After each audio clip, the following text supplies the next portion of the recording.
thank you. Before people filled the stadium at Apalachee High, there was another large crowd half an hour away honoring the life of the coach killed in that shooting. Atlanta News First Bridget Spencer is live outside of Flowery Branch High School, where they held a service for Richard Aspinwall. Bridget, hundreds of people showed up to pay their respects tonight. Carly, there was a really big crowd out here tonight. That shows just how much Coach Aspinwall was loved and the impact he had on his students and his community.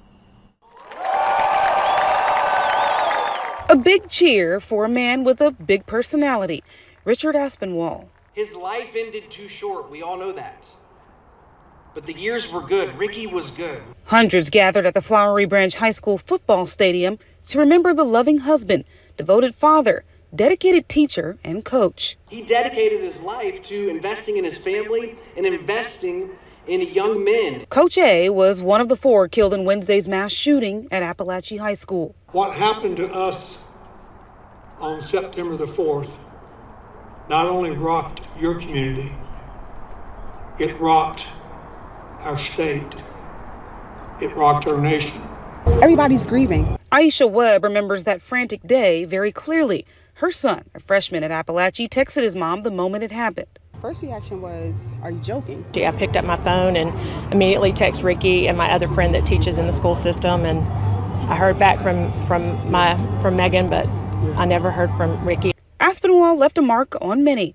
It's evident by the amount of people who showed up to pay their respects and support his family. He was always the behind-the-scene guy who, wasn't looking for, any thanks or gratitude. Webb says her son is grieving, along with countless others in Barrow County and beyond. He really appreciated his mentorship with the football team, and he did say he's going to miss him.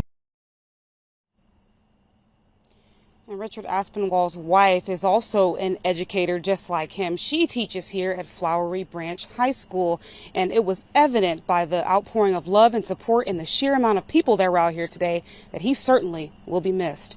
We're live in Flowery Branch tonight. Bridget Spencer, Atlanta News First.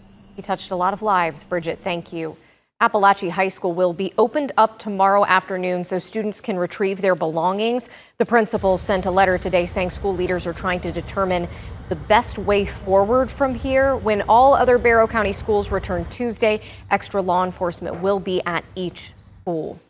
A community recovery center will offer free resources and mental health services over this next week. It's going to be open from noon to 5 tomorrow at the Barrow Leisure Services Center, and then 9 a.m. to 5 p.m. for the rest of the week.